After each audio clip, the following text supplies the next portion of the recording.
कन्यमनोभीष्टं स्थापितं येन भूतले स्वयं कदा मह्यं ददाति स्वपदान्तिकम्। नमो विष्णुपादाय कृष्णपृष्ठाय भूतले श्रीमते भक्तिवेदांत स्वामिनिति नामिने। नमस्ते सारस्वती देवे गौरवाणी प्रचारिणे निर्विशेषशून्यवादी पाश्चात्यदेशतारिणे। जय श्री कृष्ण चैतन्य प्रभु नित्यानंद श्री अद्वैत गदाधर शिवासादि गौर भक्तवृंद। हरे कृष्ण कृष्ण कृष्ण हरे हरे हरे राम राम राम। हरे कृष्णा। तो आज हम चैप्टर 1 का ऑलमोस्ट लास्ट थीम है कि अर्जुन युद्ध करने से मना कर देते हैं और उसके कुछ कुछ कारण बताते हैं। तो आज हम वो स्टार्ट करने वाले हैं। ये है इस चैप्टर की चौथी थीम कि अर्जुन जैसे महान पराक्रमी योद्धा और भगवान कृष्ण के इतने महान भक्त ने धनुष त्याग कर युद्ध लड़ने से मना क्यों कर दिया। आगे का पूरा चैप्टर ऑलमोस्ट 20 श्लोक 27 से लेकर 46 तक इसी थीम पे आधारित है। अर्जुन के युद्ध नहीं करने के कारण किस कौन कौन से कारण से अर्जुन युद्ध करने से मना कर देता है। तो कल हमने देखा था अर्जुन तैयार होते हैं बाण चलाने के लिए और भगवान से बोलते हैं मेरे रथ को दोनों सेनाओं के बीच में ले जाइए। और हमने गुड़ाकेश और इसी के शब्द का मीनिंग भी देखा था। गुड़ाकेश के आवेदन पर भगवान रथ को दोनों सेनाओं के बीच में ले जाते हैं और वहां पे अर्जुन सारे संबंधियों को देखते हैं। और ये भी हमने डिस्कस किया था भगवान अच्युत का मतलब होता है कि भगवान अपने भक्तों के प्रति स्नेह में कभी भी असफल नहीं होते, इसलिए उनका एक नाम अच्युत है। अपनी स्थिति से कभी नीचे नहीं आते, भक्तों से प्रेम करने का हमेशा प्रयास करते हैं। हर अवस्था में हर अवस्था में प्रेम करते हैं, करुणा की मूर्ति है भगवान। इसीलिए अर्जुन उनके मित्र के जैसा है, उसके मित्र की एक मीनियल सेवा में लगे हुए हैं। और की सेवा बहुत कठिन होती है क्योंकि युद्ध क्षेत्र में सारथी को कई बार महारथी डांटता भी है और चेस्टाइज भी करता है। और सारथी को घोड़ों की देखभाल करना, घोड़ों को खिलाना, सब कुछ रथ को पूरी तरह से मेंटेन करना सारथी की जिम्मेदारी होती है। तो बहुत कठिन कार्य है, पर भगवान कृष्ण अर्जुन के आदेश को पालन करने में कभी संकोच नहीं करते हैं, इसलिए उनको अच्युत माना जाता है। तो ये भगवान और उनके भक्त के बीच का संबंध है। जो भक्त है वो भगवान को सेवा प्रदान करने के लिए हमेशा तत्पर रहता है और भगवान अपने भक्त की सेवा करने के लिए तत्पर रहता है। इसलिए हम देखते हैं कि जब कोई व्यक्ति भगवान की भक्ति करता है तो हम देखते हैं कि उसको यश और गौरव, कभी कभी संपदा भी मिलती है, क्योंकि वो भगवान की सेवा करने का प्रयास करता है। भगवान भी सोचते हैं कि ये भक्त मेरी इतनी अच्छी सेवा कर रहा है तो मुझे इसके लिए कुछ करना चाहिए, तो भगवान उसके लिए प्रयास करते हैं। परंतु शुद्ध भक्त जो है भगवान से कुछ मांगता नहीं है, तो भगवान उसको धन देने का प्रयास करते हैं, धन भी स्वीकार नहीं करता है। फॉलोअर्स देने का प्रयास करते हैं, फॉलोअर्स भी स्वीकार नहीं करता है। संसार में यश का प्रयास करते हैं, यश के लिए भी आकर्षित नहीं होता, केवल भगवान की भक्ति करना चाहता है। तो भगवान भी कई बार सोचते हैं कि इस शुद्ध भक्त को मैं क्या दूं, ये तो संसार की कोई चीज चाहते ही नहीं। तो फिर भगवान क्या करते हैं कि उस शुद्ध भक्त की जो सेवा करता है, उस शुद्ध भक्त की सेवा करने वाला जो व्यक्ति है उसके ऊपर सारी कृपा कर देते हैं कि ये शुद्ध भक्त इतना एडवांस है कि ये मुझसे कुछ चाहते ही नहीं, तो इसकी जो सेवा करेगा उसको अगर मैं सेवा करूंगा तो शुद्ध भक्त को सेवा मिल जाएगी। और यही सीक्रेट है जिसके कारण बोला जाता है कि शुद्ध भक्त की सेवा करना भगवान की सेवा करने से बड़ा होता है। क्योंकि अगर कोई शुद्ध भक्त की सेवा कर रहा है, शुद्ध भक्त इष्ट कर रहा है, तो उस केस में भगवान उसको सारी कृपा दे देते हैं, क्योंकि भगवान इतने खुश हो जाते हैं कि ये मेरे शुद्ध भक्त की सेवा कर रहा है। इसलिए भगवान उसको अपनी जितनी बेस्ट कृपा है सब कुछ प्रदान कर देते हैं। यहाँ पे उदाहरण एक दिया है, भगवान के एक भक्त थे जो अंधे थे, वो भगवान की लीलाएं गाते थे, विल्व मंगल ठाकुर। और भगवान सामने आके बैठ के सुनते थे उनकी लीलाएं, भगवान कृष्ण सामने आके उनकी लीलाएं सुनते थे। तो इस प्रकार का संबंध होता है भक्त और भगवान के बीच में। भक्त भगवान से कुछ नहीं चाहता, भगवान भक्त को देना चाहते, सब कुछ देना चाहते हैं। तो इसके बाद हमने एक्चुअली 23 श्लोक से तक हमने किया था, तो मैं वो स्क्रीन शेयर करता हूँ, then we can go for just a minute.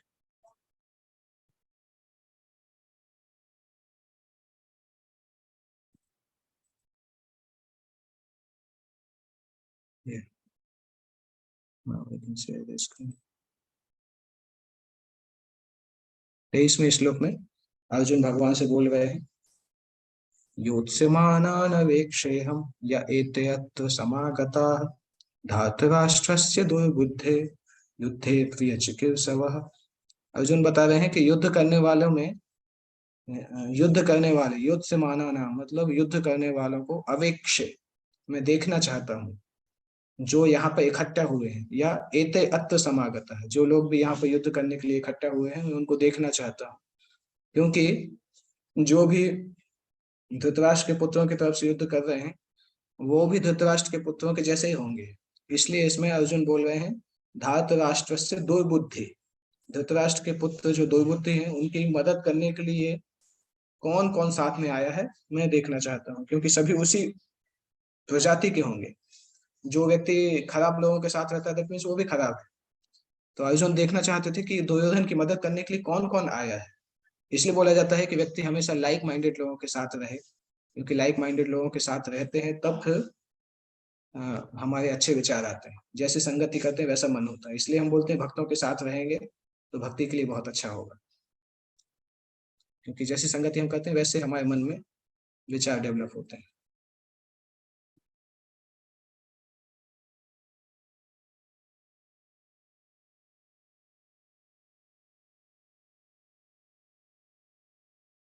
यह सर्वविदित था कि दुर्योधन अपने पिता धृतराष्ट्र की सांठगांठ से पापपूर्ण योजनाएं बनाकर पांडवों के राज्य को हड़पना चाहता था। इसलिए जो लोग दुर्योधन के पक्ष में थे वो सभी उसी समय उसी तरह के होंगे, दुर्योधन के समान अधर्मी होंगे, तो सभी को मारना चाहिए। अर्जुन यही समझते थे कि सभी अधर्मी है तो सभी को ही मारना चाहिए। तो अर्जुन युद्ध चालू करने के पहले ये जानना चाहते थे कि किस कौन कौन से लोग हैं जो आए हैं और जिनको मुझे हैंडल करना है। हालांकि इस समय अर्जुन के मन में ऐसा कोई विचार नहीं था कि युद्ध नहीं करें या समझौता कर लें। वो विचार जस्ट आना चालू होता है जब वो ध्यान से देखता है सारे के सारे मित्र संबंधी, उसके बाद आता है। अभी तो जस्ट देखना चालू किया है। तो इस समय उसके मन में समझौता का कोई योजना नहीं है और वो देखना चाहता था, अनुमान लगाना चाहता था कि मुझे किस प्रकार से फाइट करना है, कितने शक्तिशाली लोग हैं और उस तरह से मैं अपने आप की शक्ति लगाऊंगा। उसको पूरा कॉन्फिडेंस था कि अर्जुन जीतने वाला है, क्योंकि भगवान कृष्ण उसके बगल में थे, तो उसको विश्वास था कि मैं जीतूंगा। और फिर इस तरह से बोल के भगवान ने रथ को वहां पे लगा दिया। संजय उवाच एवं मुक्तो ऋषिकेशो गुडाकेशेन भारत सेनयोर उभयोर मध्ये स्थापयित्वा रथोत्तमम्। इस तरह से बोल के भगवान गुडाकेश ने जब भगवान ऋषिकेश से ऐसा बोला तो भगवान ने दोनों सेनाओं के बीच में रथ को स्थापित कर दिया, उत्तम रथ को स्थापित कर दिया। भगवान अर्जुन की इस प्रकार से बात सुन के उनको स्थापित कर दिया। तो गुडाकेश का मीनिंग हम एनीवे पहले देखा है हमने, परंतु यहाँ पे एक और जगह पे आता है। इस श्लोक में अर्जुन को गुडाकेश कहा गया है। गुड़ा का शब्द मतलब होता है नींद, गुड़ा का शब्द का मतलब होता है अज्ञानता भी, अज्ञानता और नींद। तो अर्जुन गुडाकेश मतलब जिन्होंने नींद को जीत लिया है, अज्ञानता को भी जीत लिया है। भगवान कृष्ण की भक्ति और भगवान कृष्ण की मित्रता के कारण अर्जुन नींद और अज्ञान दोनों को जीत लिए थे। इसका मतलब है नींद को जीतने का मतलब क्या होता है कि अर्जुन निद्रा के समय भी कृष्ण का स्मरण कर सकते थे, चाहे सोते रहें चाहे जागते रहें कृष्ण का लगातार स्मरण कर सकते थे। तो अर्जुन की स्थिति कितनी ऊंची अवस्था है, हम अगर तुलना करें सामान्य लोगों से, इवन साधना भक्तों से भी, तो हम जब भगवान के नाम का स्मरण करते हैं, भगवान का स्मरण करते हैं, तब हमें नींद आती है। और अर्जुन जब सोते थे तब भगवान के नाम का स्मरण करते थे। तो उनको सोते समय भगवान का नाम का स्मरण होता था और हमें नाम का स्मरण करते समय नींद आती। तो हमारा कितना नीचा स्तर है अर्जुन की तुलना में देखा जाए। भगवत भक्ति में अभी हमें कितने आगे जाना, इस उस स्तर तक पहुंचना है कि निद्रा अवस्था में भी भगवान को हम याद कर सके। इसलिए अर्जुन का नाम गुडाकेश आया है, जिसने नींद को और अज्ञानता को जीत लिया था। कृष्ण का भक्त उनका निरंतर चिंतन करते हुए नींद तथा अज्ञान दोनों को जीत सकता है। और भगवान का नाम यहाँ पे ऋषिकेश दिया गया है।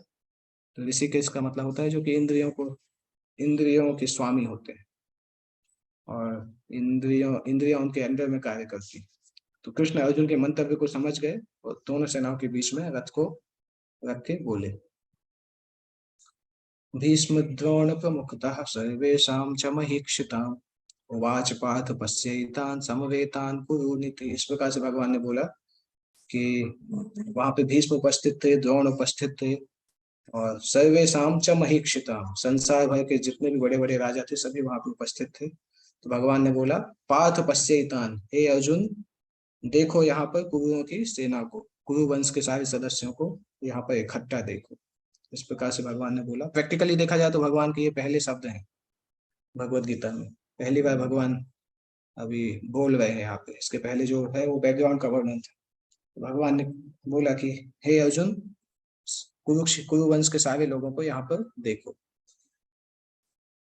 और प्रभुपाद जी तात्पर्य में लिखते हैं कि भगवान चूंकि सभी के मन को जानते हैं कि मन में क्या चल रहा है, इसलिए भगवान को अंदाजा हो गया था कि अर्जुन के मन में किस प्रकार के विचार आ रहे हैं। इसीलिए उन्होंने पार्थ शब्द का यहाँ पे उपयोग किया है। उवाच पार्थ पश्यैतान्, पार्थ का मतलब अर्जुन जो है वो बहुत बड़े कुल से हैं, कुंती के पुत्र हैं, और इसलिए भगवान ने अर्जुन को मित्र जैसा माना था, क्योंकि अर्जुन भगवान की बुआ के पुत्र थे।